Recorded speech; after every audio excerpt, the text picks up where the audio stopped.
hari ini bangun dan menyadari dirinya sudah mau telat, dan langsung menelepon kantornya.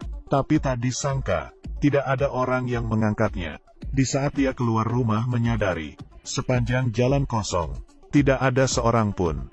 Dia masuk ke dalam pom bensin. Kasir juga tidak ada, tapi ketel di dalam ruangan terus menyala. Orang pasti tidak jauh. Dia melihat pintu toilet terkunci, tapi di dalam tidak ada orang. Dan di bawah lantai ada majalah. Dia sedikit panik. Dia masuk ke salah satu rumah di jalan. Selang air yang menyala. Sarapan yang dimakan setengah. Ini membuktikan majikan rumah ini sudah hilang. Dia berpikir, apakah ini semua ada hubungannya dengan penelitian kantornya? Dia langsung menuju kantornya.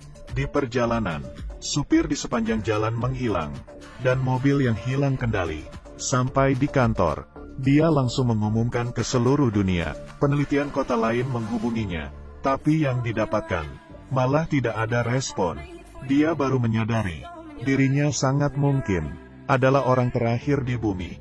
Dia langsung ke ruang rekaman, dan merekam semuanya, memberitahu dirinya yang masih hidup, dan diputar selama 24 jam. Lalu dipapan iklan besar kota, menuliskan nomor HP dan alamat tinggalnya. Keesokannya, dia menyetir mobil polisi mengelilingi kota, dan di dalam kegelapan. Tapi belasan hari telah berlalu, satu orang pun tidak ada. Dia yang putus asa, pindah ke kamar mewah, dan di dalam museum, memindahkan lukisan mahal, pindah ke beberapa rumah terkenal. Lagian seluruh dunia adalah miliknya. Memakai baju paling mahal, kemudian membuka pintu dengan besi, mencoba banyak makanan, hingga patung burung unta di toko juga dibawanya pulang. Kemudian, dia menyetir kereta api. Malam ini, di dalam lemari pakaian mahalnya, menemukan baju tidur. Dia pun menggunakannya, mungkin karena sudah jomblo terlalu lama, melihat dirinya yang di dalam cermin. Merasa sedikit tergoda, kali ini Zakmas tidak tahu, dia akan bertemu dengan wanita paling terakhir di dunia. Dia mengenakan baju tidurnya, dan mengambil senapan memasuki gereja. Melihat tiap pojokan, tidak menemui satu orang pun. Di bawah keputusasaannya, dia memasukkan senapan ke dalam mulutnya. Saat itu terdengar suara tembakan. Dia pun siuman. Dia yang siuman, mulai mencari villa baru, dan mulai menghidupi hidupnya. Mulai meneliti cahaya yang dipancarkan matahari, dan mulai kembali seperti semula. Di luar rumah terdengar suara langkah kaki. Ternyata seorang wanita, yang berbeda 3 bulan. Zak kali ini merasakan kehangatan manusia. Dia mengatakan dirinya sudah menjalani 2 minggu. Dirinya pernah bertemu dengan mayat. Jadi dia tahu pasti ada makhluk lain di dunia ini. Dan di hari kedua, di perjalanan, mereka menemukan 2 mayat. Satu perempuan dan satu laki-laki, tertabrak di jalanan.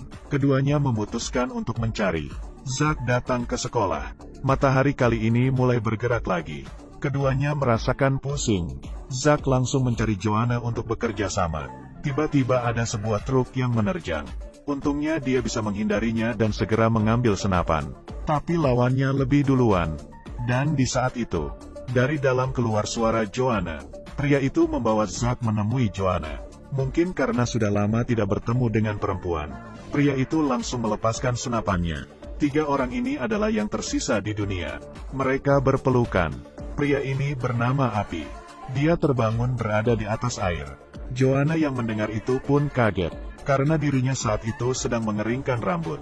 Sedangkan Zak saat itu menggunakan obat, bermaksud untuk bunuh diri.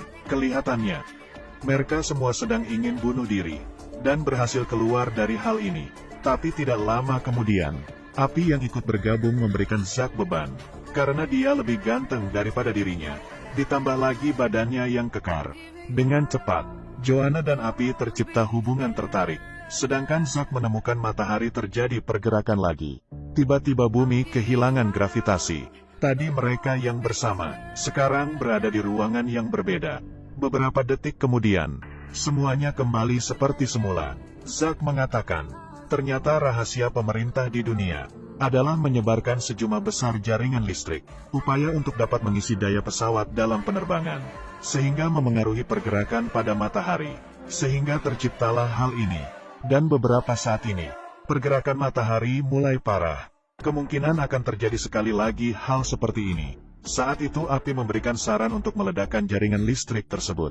Mana tahu bisa mencegah hal tersebut. Mereka datang ke gudang bom dan memasukkan satu mobil penuh. Sebelum berangkat, Zack melihat Joanna dan Api sedang bersama dan tertawa. Dalam hatinya merasa cemburu. Di malam hari, ketiganya mendekati tempat jaringan listrik. Dan sebelumnya, Zack tidak hati-hati menekan tombol. Sekarang di tiap 1 kilometer ada radiasi yang tinggi.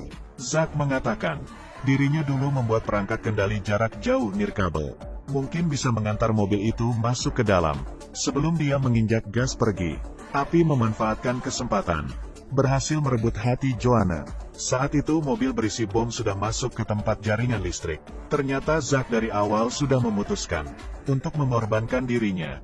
Dengan sekali tekan, semuanya meledak. Zack terbangun di atas pasir pantai, dan tidak jauh dari sana melihat pemandangan. Ternyata ledakan jaringan listrik tidak mencegah hal tersebut. Malahan ledakan tersebut membuat Zack masuk ke kondisi mati, dan mulai kembali lagi. Pada akhirnya, banyak orang yang berpikir Jupiter itu buruk, dan karena distorsi ruang dan waktu, dia terkirim ke Jupiter. Mungkin dia dari awal sudah tahu, ledakan pada jaringan listrik itu tidak bisa berhasil. Tapi di keputusasanya sendiri, melihat Joanna bersama Api dia kehilangan harapan. Kemudian dia memutuskan untuk membiarkan mereka, dan memilih menyelesaikan